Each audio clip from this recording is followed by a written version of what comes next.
Pada hari Minggu yang cerah, ketika mentari baru saja menyinari bumi dengan lembut, di sebuah rumah kontrakan yang terletak di daerah terpencil, Mbak Anita dan Heru masih terlelap dalam lelapnya istirahat. Mereka berdua tenggelam dalam nyenyaknya tidur hingga sekitar 5 jam. Kemudian, tepat pukul 10 pagi, Mbak Anita perlahan membuka matanya. Tatapannya langsung tertuju pada Heru yang masih tertidur dengan damai di sampingnya. Sebuah senyum tipis tersungging di bibirnya saat ia menatap pria yang selama ini mengisi hatinya dengan kehangatan. Namun di balik senyuman itu, ada perasaan lain yang menyelinap, sebuah kelelahan yang masih tersisa dari malam penuh gairah yang baru saja mereka lalui. Perasaan malu pun menyelimuti Mbak Anita. Ia segera bangkit dari tempat tidur, melangkah menuju kamar mandi, berharap agar penampilannya tetap terjaga saat Heru membuka mata.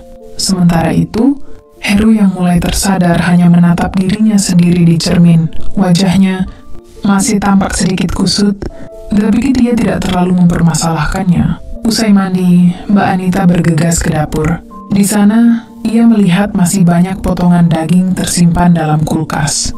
Dengan telaten, ia mulai memasak hidangan untuk dinikmati bersama.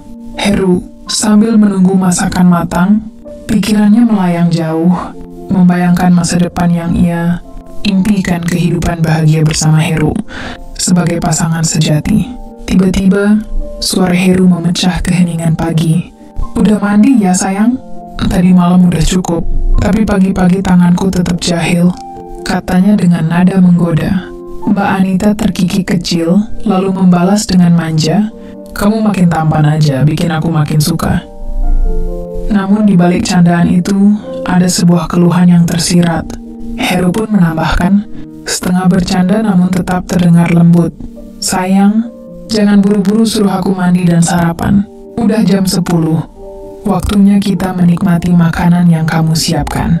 Dapur pun dipenuhi dengan canda tawa dan percakapan hangat, membaur dengan kenangan malam sebelumnya yang masih tersimpan dalam benak Mbak Anita. Baginya, malam itu adalah pengalaman yang begitu berkesan, sesuatu yang membuatnya tersentuh, sekaligus ingin menjaga agar hubungan ini tetap terkendali.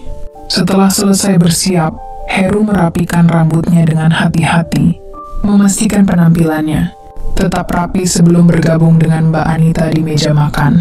Saat ia tiba, sambutan hangat dari wanita yang ia cintai membuatnya merasa seolah sudah menjadi bagian dari rumah ini sepenuhnya. Dengan tatapan penuh kasih, Mbak Anita seakan ingin mengatakan, "Jika kau mau menemaniku berjualan dari sore hingga malam, kita bisa menikmati hidup bersama dengan lebih baik." Perasaan bahagia melingkupi Mbak Anita. Bagi dirinya, kebersamaan ini adalah sesuatu yang berharga. Dengan suara lembut, ia berkata, "Sayang, bagaimana kalau kamu berhenti kerja di bangunan? Kamu bisa bantu aku berjualan di sini, dan bersama-sama kita menyimpan uang untuk masa depan kita." Senyumnya merekah penuh optimisme, sambil mulai menghitung berapa banyak uang yang bisa mereka kumpulkan bersama. Heru mengangguk pelan, meskipun ada sedikit keraguan yang menggelayuti pikirannya. "Aku bisa saja bantuin kamu, sayang. Tapi aku masih khawatir kalau orang-orang sekitar mulai memperbincangkan kita." Mbak Anita tersenyum lebih lebar, lalu berkata dengan nada manja, "Ah, jangan khawatir. Kalau sampai ketahuan, kita tinggal menikah. Lagipula kita saling mencintai, bukan?" Heru termenung sejenak. Kata-kata itu terdengar menggoda dan masuk akal. Janda memang selalu memiliki daya tarik tersendiri, pikirnya. Ia tidak terlalu khawatir soal kebutuhan sehari-hari, karena di sini ia bisa makan dengan nyaman, tidur dengan tenang, dan menikmati hidup tanpa harus bersusah payah bekerja di proyek. Dengan nada pasrah yang dibalut rasa senang, ia akhirnya berkata, "Baiklah, sayang, aku ikut saja, asal kamu juga bahagia." Setelah menghabiskan waktu cukup lama bersama, Heru akhirnya berkata, "Aku balik ke kos dulu, sayang. Nanti pemilik kos curiga kalau aku nggak kelihatan seharian." Mbak Anita mengangguk pelan. "Baiklah, nanti malam mampir lagi ya. Aku tunggu," katanya dengan nada menggoda. Heru tersenyum tipis sebelum akhirnya beranjak pergi. Sepanjang perjalanan pulang, Pikirannya masih dipenuhi dengan berbagai keuntungan dari hubungannya dengan Mbak Anita. Ia tidak perlu lagi merasa kesepian atau lelah bekerja terlalu keras. Bersama janda yang menyayanginya dengan tulus, hidup terasa jauh lebih ringan. Namun di sudut hatinya, ada keinginan lain yang mulai muncul. Kalau nanti aku merasa bosan, aku bisa cari sasaran baru. Tidak ada salahnya kan selama semuanya dilakukan suka sama suka?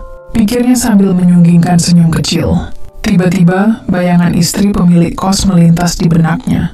Wanita itu masih terlihat cantik di usianya yang menginjak 42 tahun.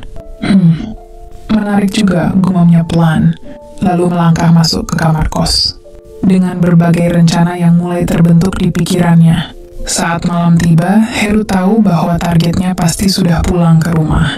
Kesempatanku hanya ada di siang atau sore hari, pikirnya.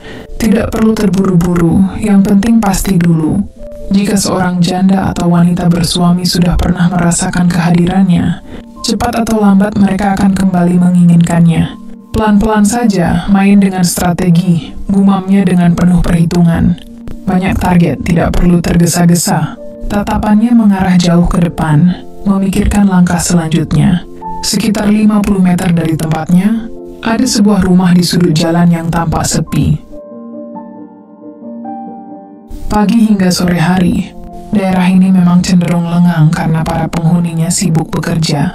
Kebanyakan dari mereka adalah karyawan, pabrik garmen, baik anak muda lulusan, sekolah maupun ibu-ibu muda.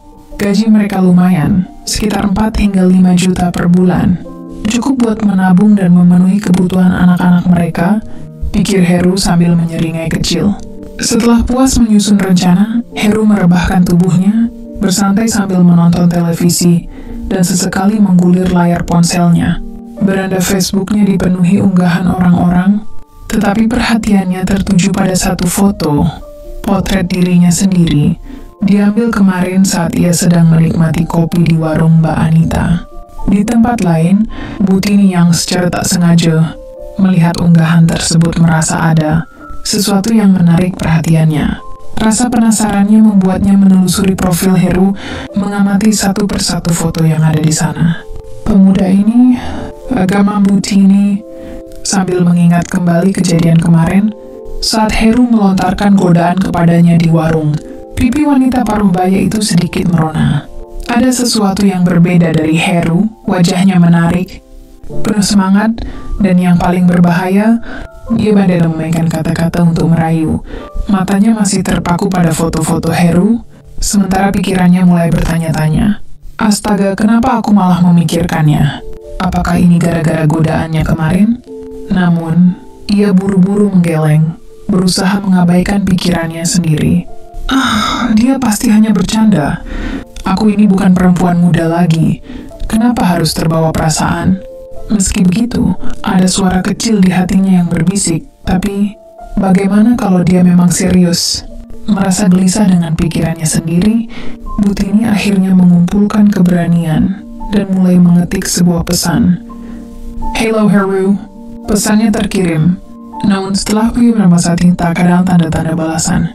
Heru rupanya sedang tidak aktif. Meski begitu, Butini tetap memegang ponselnya erat-erat. Matanya masih terpaku pada foto-foto Heru, senyumnya, tatapan matanya, dan tanpa ia sadari dadanya mulai berdebar.